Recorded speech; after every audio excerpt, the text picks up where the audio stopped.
Hello, hello to anyone who's out there, and welcome. And it's Tuesday evening at 8 o'clock here in England, so wherever you are, I send you many blessings.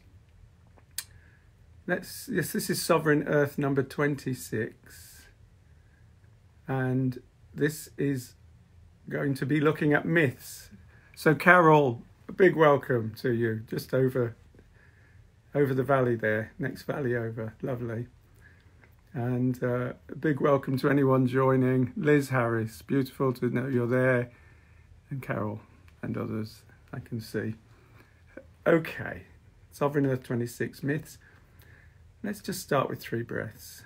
Breath with the earth beneath our feet. Breath with the sacred sky above us. And a breath for the waters that surround this land. Wherever you are, the waters surround the land. Now, I didn't plan on doing that, but as I did it, it occurred to me that that is imparting an element of myth into life. 3 breaths for the earth, the sky, and the waters around the land. And I welcome others of you, Richard Blackett, John King, Mark Taft, Melanie Mamakos. Great, lovely, big welcome. So there's a Greek myth where Zeus, he sends 2 eagles to the farthest ends of the earth, opposite ends of the earth, as far apart as they can be. And he releases them and asks them to fly, well, orders them to fly, commands them even to fly together as fast as they can. They fly. And where they come together is a place called the Omphalos. There's a huge stone. I think it's a hold stone, but it's the navel of the world. It's the navel point of the world. And what's significant, it's the point where communication with the divine is possible. Now, that's a simple myth, but it immediately, for me, sparks something which defies over-analysing. So, just there's a pre-myth to think about, and then here's a song that touches on myth. It was gifted to me when I was in North America, and yeah, I'll tell you a little bit about it afterwards. Can you fly like an eagle, flying in the sky? The sky, I can fly in the sky. Can you light like a firefly, lighting up the night, the night? I can light up the night.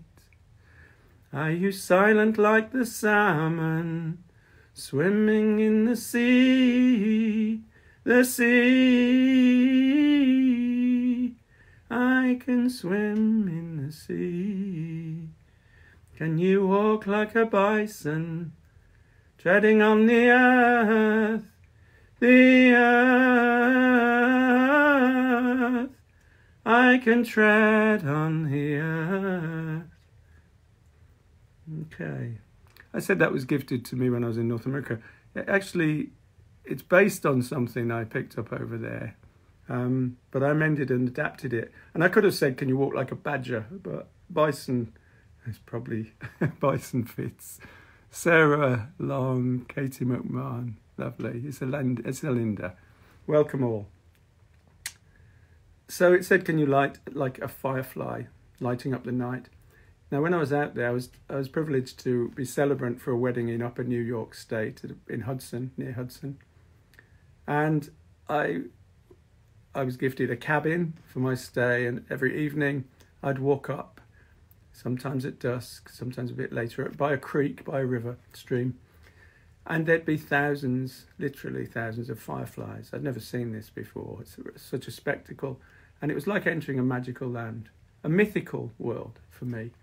And it was so easy to see why our ancestors would inhabit a land of fairy, because it was like having dancing fairies in their thousands around me. It's quite remarkable. It doesn't seem almost real. That's the thing about myth, isn't it?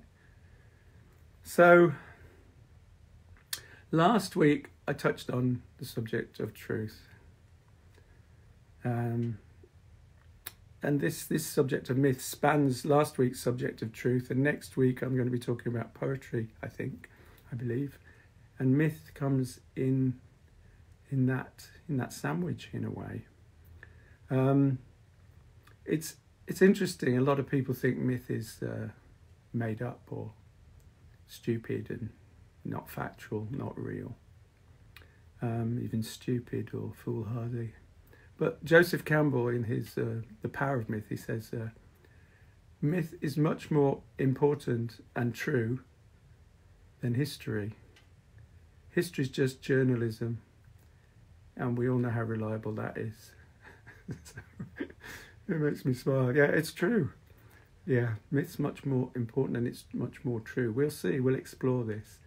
So mythology is not a lie. It's poetry. It's a metaphorical way of expressing truth, not literal. And it's said that mythology is not the ultimate truth, but the penultimate truth. The ultimate truth can't be spoken of, is beyond words. But mythology, myths come as close to articulating and voicing truth as it's possible in this lifetime and in this form. And it kind of spins us beyond, what do Buddhists say, that the wheel of becoming. It spins us off the edge into another place. I wrote a poem in around 1998 about myths, and I read it just for this, and so 22 years ago I wrote this. It kind of holds good for me about the essence of myth. So, myths, inner truths, imperfectly translated into outer fiction, glinting at the kindling of our soul, ethereal, indefinable, providing a key, circumnavigable,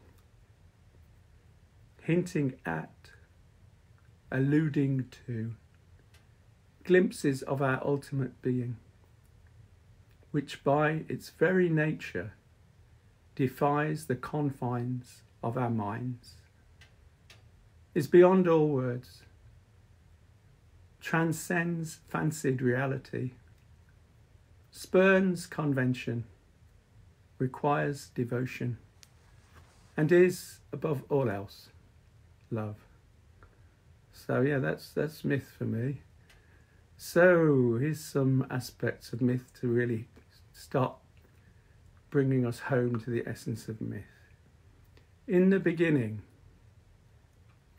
how many myths start that way? We know one from our childhood, perhaps, in the beginning. But in this beginning, there were three gods: Odin, Vili, and Ve. And they're walking along a beach, looking along the shoreline, and they come across two driftwood logs. And from those two logs, they create two human beings.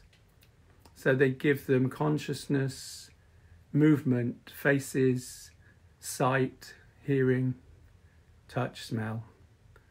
And then they give them clothes and they name them. And they name the man Ask and the woman Embla. And what I love about that is Ask is ash and Embla is elm. So they give them the names of two trees, but they're humans. I love the way that connects the human realm with the tree realm. We are one. I love it. So there's many, many myths accounting for the origins, and that's really important function of myth, to account for and give us a framework, a sense of where we came from, a sense of our ancestry, how we connect to the land, but not in a literal way, but in a way that appeals to our imagination. So where we sit in the scheme of things. So science gives us some indication of where we sit in the scheme of things, but our psyches, our souls call for something else. They call for this mythic realm, the magical realm, something that's got the capacity to inspire us. I'm back to Arwen again. Anyone who's been following the last couple of weeks, Arwen keeps cropping up. Inspiration, flowing spirit. And myth is certainly of that realm.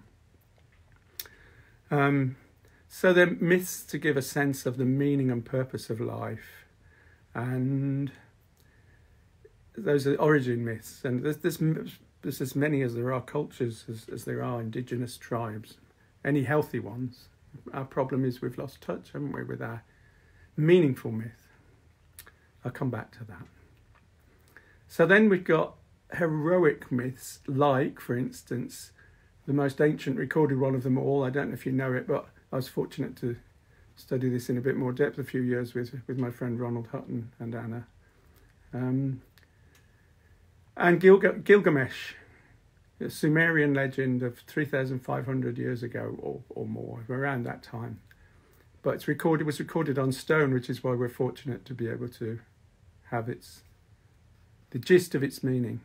An arrogant young king, hated and feared by his people. He gets banished and he goes out into the wilderness and he connects with, interesting, Enkidu, the wild man, who later he forms a great bond with, and then he's slain. And he loses, he's great challenges, and he loses so much, and it's such a fateful journey, and he encounters so many problems, so many challenges, so many fears, and he eventually, reduced to his simple self, after all his experiences, he returns to his kingdom, and the people celebrate him and they honour him and they love him. I think that's a story of a man coming back humbled and serving his people in the true sense of sovereign, in the true sense of kingship. So there's one. Well, we've got a lot of myths of that caliber, of that ilk in our own culture. We've got loads across these lands. We've got the tale of Cuchulainn and his miraculous birth. I can't go into all these now. Many of you will know them, and they're worth revisiting because there's such wisdom in them. Cuchulainn, miraculous birth. Finn McCool and his accessing the wisdom of the salmon of wisdom. Taliesin, radiant brow, also that accessing wisdom from the cauldron. And of course Arthur, the tale of Arthur, and simple things but profound, the drawing of the sword from the stone, the myth that touches us all. We can relate to it. It inspires us. It connects with something deep within. What young being doesn't celebrate drawing the sword from the stone and claiming the truth? And it doesn't matter. It can't be drawn from the stone by the rich or the powerful, the strong, or the inheritors. It's that which, in the myth, it points to the true soul, the one sword destined for its one source, its one home. So those are heroic myths, and I just want to touch on codes of practice that myth brings out.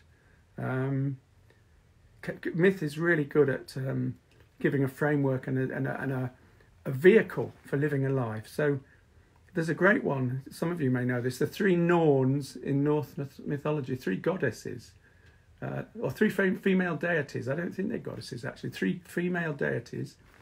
They sit above the gods because they determine all that happens in the universe. The Norns, N-O-R-N-S.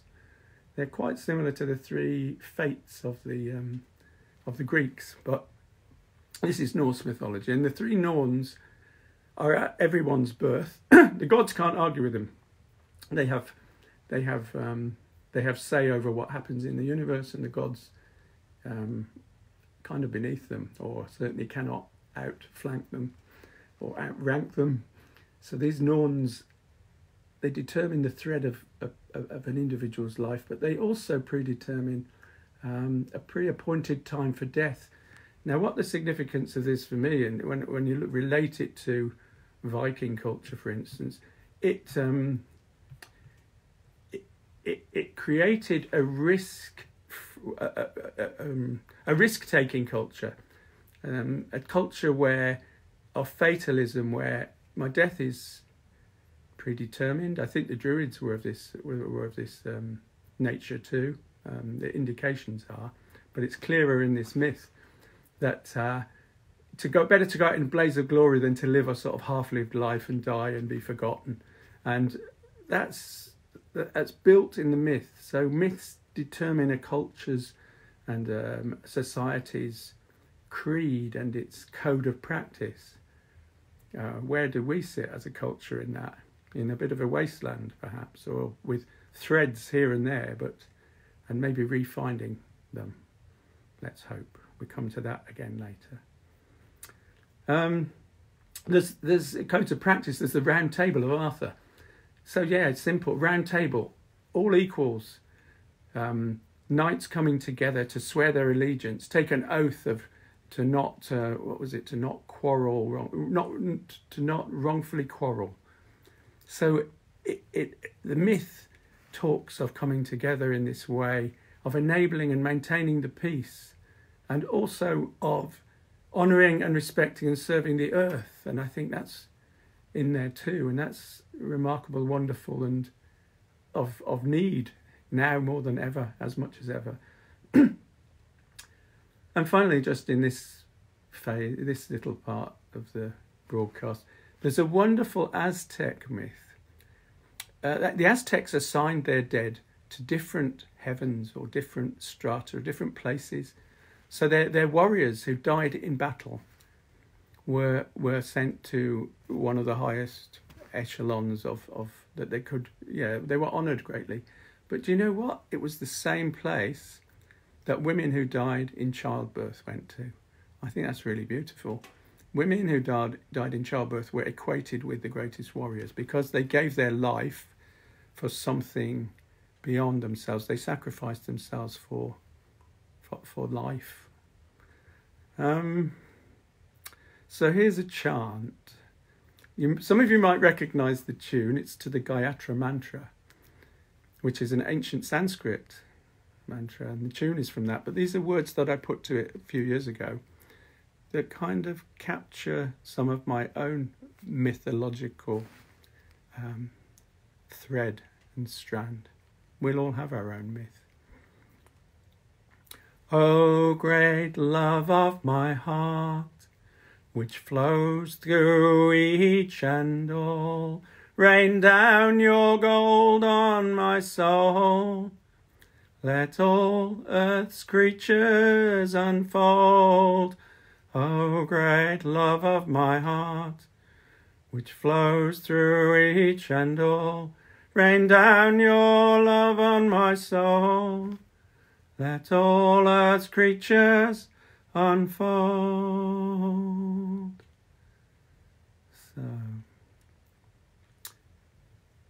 So it's important to live a life with experience. Yeah, our life leads to is an experience which leads to knowledge, hopefully, of the mystery of life, and therefore our own mystery. So there's a greater mystery of which we're part, and it gives us through myth I think the capacity for radiance, harmony, and splendour in our lives. Now, just to deepen that, I'm going to invite us all to close our eyes for a moment, to, in our mind's eye, well, first of all, just deepen the breath. Relax through deepening the breath. And another deep breath to relax.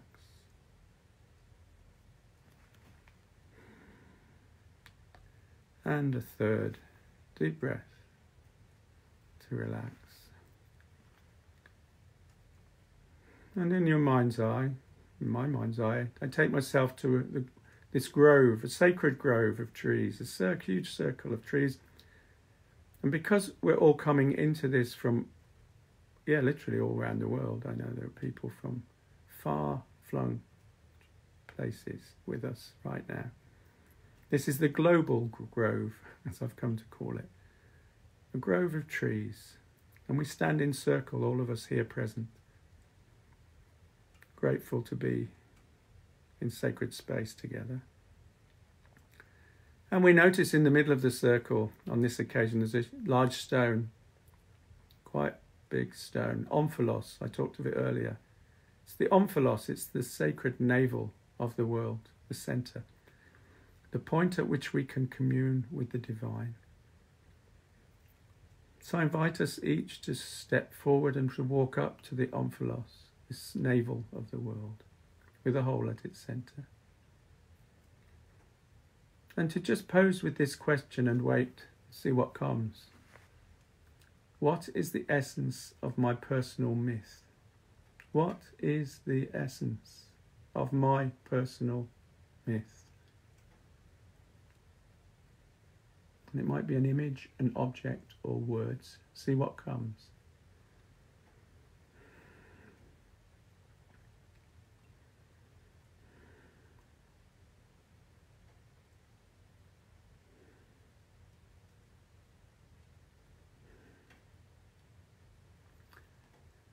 And then in your global grove, within the grove, you open your eyes. Not in this world, but in the grove world. You open your eyes and see in the stone there's a sword.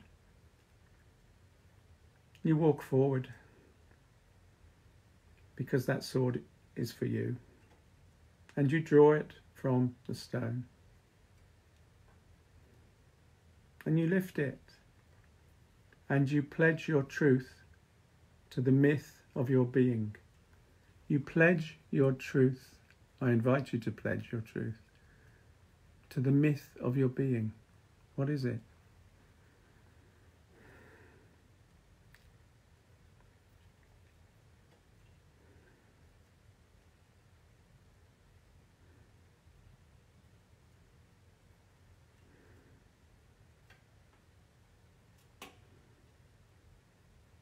And then laying the sword flat on the stone, leaving it there, knowing it's always there if you need it. You turn and walk to the edge of the grove, and then you turn into the centre and bow and give gratitude to the grove, to the stone, to the sword, and to all the people who are with you in this grove right now. And then I invite you to just bring your attention back into your body and to your bum sitting on a seat somewhere in this world with a screen or something in front of you through which you're connecting with this broadcast, and to come back into your body and into awareness of being here in this world. I didn't know what would come up for me. I shared that journey with you. I'll share it with you. I'll take that risk. The symbol for me was a golden heart. Okay, myths, you can have anything you like, and that'll do. And what happened when I raised the heart was on the end of the sword, kind of in the world. Now you'll all have your own experience or some clue, perhaps, as to. I think myths give clues, soul clues.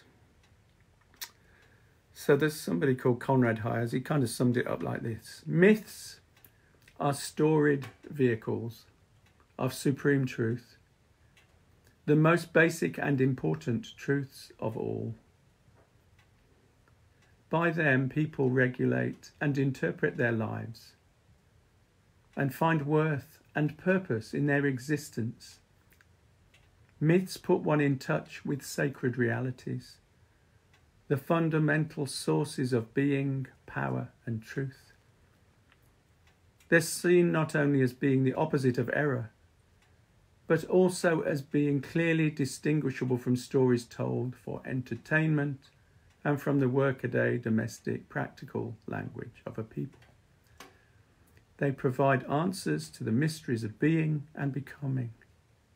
Mysteries which, as mysteries, are hidden, yet mysteries which are revealed through story and ritual. Myths deal not only with truth, but with ultimate truth. So I'm going to draw this together. I love that myths put one in touch with sacred realities, the fundamental sources of being, power and truth. Okay, here's a song. Sun and moon unite, give birth to the rainbow people of the earth. A new dream we can all take part. A rainbow sings within my heart. A rainbow sings within my heart. Yana-ho, let the rainbow grow. Yana-ho, let the rainbow grow. Da-da-da-di-da, da-da-da-da-da-di-da. Da-da-da-di-da, da-da-da-da-di-da. Once more, I invite you, if you care to join me.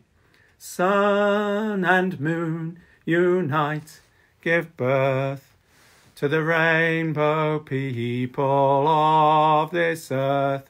A new dream we can all take part. A rainbow sings within my heart. A rainbow sings within my heart. Yana-ho, let the rainbow grow. Yana-ho, let the rainbow grow. La-na-na-ni-na, da-da-da-da-da-di-da. Da-da-da-di-da, da-da-da-da-di-da. So our new dream, we can all take part. The world, we need a myth that we can't just, it's not just that we identify and connect with it as individuals, but we connect with it at a planetary level. That's the call of our time. I'm just going to finish with a few words that I wrote literally 2 hours ago.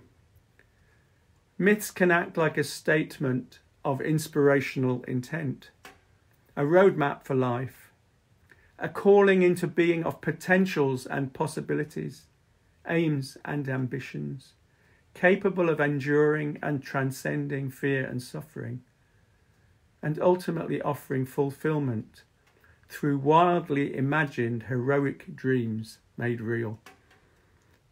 So all of us are living our life myth, and our lives are mythical if we care to think about much of what happens.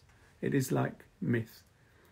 And Sovereign Earth, which is what these programs are all about, Sovereign Earth is in dire need of innovating and energizing myths right now.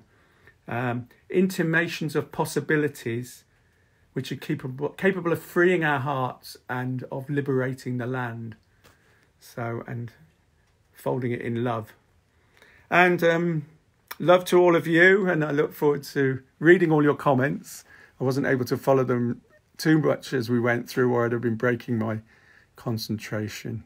But love to all of you, and see you next week for poetry. Bye now.